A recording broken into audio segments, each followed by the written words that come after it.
thought I would do a little video. It's a bit easier than trying to type everything out. And I haven't been neglecting you for TikTok either. I haven't been on any. Got new hair. Crazy, isn't it? I'm still not well. I think it was, I went out with my son. It was starting to get better. He had a bug. But we tested him and he didn't have COVID.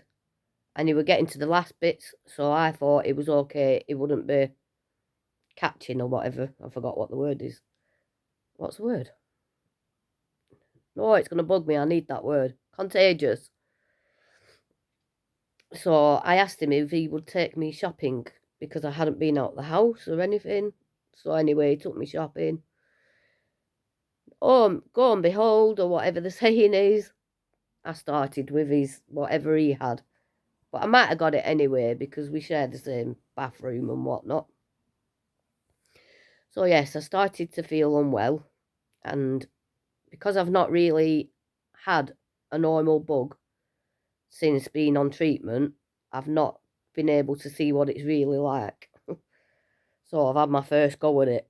And yeah, if anybody's got a bug in future, stay clear, please. Yeah, it's got me. It just started getting worse. And a few days ago, I had a bath. And I don't usually wash my hair in the bath because I have trouble with my ear. And if water gets in it, really, really hurts. But I just thought I'd wash my hair anyway in the bath. But be really, really careful. And I did get a bit of water in there. Oh, it was painful. But the water stays in there. I've got bad wax in my ears. I don't have them done because the water hurts. How on earth am I going to get that stuff where they squirt it in and get stuff out? Not happening. I tried that Ortex stuff to clear them, and that is dreadful stuff. Anywho, so I think I started with a bit of an ear infection as well, just for laugh. So I rang the doctors. I rang the chemo lot up, asked for advice, and they said, go to your doctors as you normally would and see what they say. So I got an appointment. I went to the doctors. She did my blood pressure, my heart rate. She kept doing my blood pressure because it was really quite low. And she said, right, I'm going to ring up the hospital and you can get looked at there. So, right, okay. So I goes there anyway. She sorted it. I had to go to A&E. So I went to A&E. They took me to a different part of the A&E. But it was still the A&E. They checked my heart rate. My heart rate was quite racing. But I do get a high heart rate with the medication and with chemo I did as well. So they were asking me what my new normal is, and my new normal is pretty high. But why should I have to accept that as my new normal? My new normal for my heart rate used to be about 70s, late 70s. And if I had my thing that helped me sleep, then I'd get down to my 50s sometimes. So why should I now be accepting like 100 as my new normal? They should try and be getting to the bottom of that.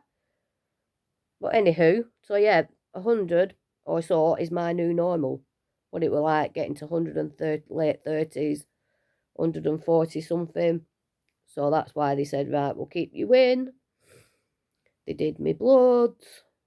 Then they gave me antibiotics, which they do anyway to anybody coming in that's on treatment. So I had that. Still didn't feel well. They gave me another 3 of them. I had 2 bags of fluids.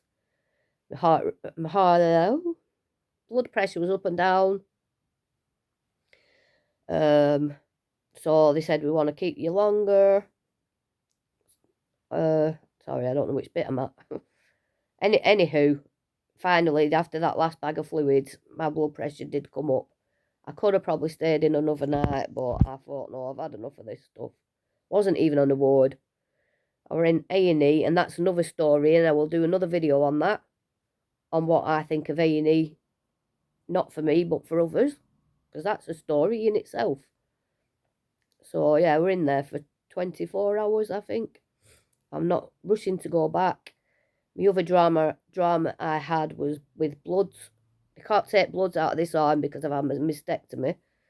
On that side, because they were using my best vein for fluids and whatnot, it was contaminated, they say, so you can't take bloods out of there. So I thought, oh my God, here we go. Here we go with the bloods. So they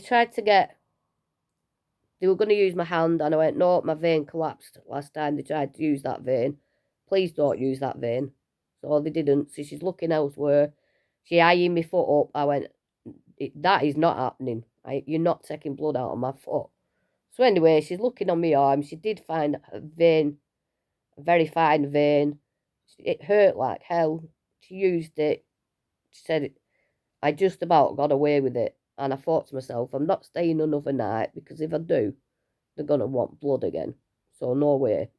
That was my deciding factor. But my blood pressure had come back up, so they were okay with me coming home. And another thing as well, I said to them when I got there, do I need to be taking my targeted therapy? He didn't even ask what it's called. Wasn't interested. No, just take it as normal.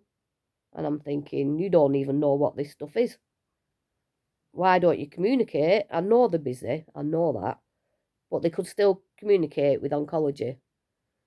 So anyway, I took it. And then the day after, in the morning, I took it. And I rang them and I said, actually, so I rung oncology myself. Should I be actually taking this abemaciclib? So I told them the situation, and they went, no, come straight off it. I should have come straight off it when I weren't so good. But no, they know better, don't they, in A&E? So anyway, I was taking it when I didn't need to be taking it. So that's probably why I'm extra unwell. Oncology did come and see me, and she agreed and said, no, you don't take any more now till next week when you've got your oncology appointment. So I've come off them. So in a couple of days, I reckon I'll be bouncing around, hopefully, because that medication has a lot to answer for. It's not just, people think, oh yeah, I'm just on a medication. It's hard work, this medication. It puts you in a trance as well. I feel numb a lot of the time. Like all day today, I've just laid in bed. No intention of getting up. I don't particularly feel as unwell. I'm still blocked up here and I'm still blocked up there, but I don't feel as unwell as I did. But I've just no motivation. It's like zilch. Don't feel sad. I don't feel sad with depression and I'm laid in bed all day. I just feel just like nothing, like I don't, like blank. So when I go back for my appointment, I got a funny feeling they might lower my dose again to the lowest. I don't know whether I'll be on that for a while and then build it back up. I don't know. But yeah, that's my little experience with for the last 48 hours. Back home, cuddling my pussy cats. Hopefully, like I say, I'm off the medication now, so hopefully I will start feeling some kind of normal. And I will do another video on how I felt, what I experienced for other people on A&E for 24 hours. So thank you if you watched it all. You did bloody well. Catch you later, bye.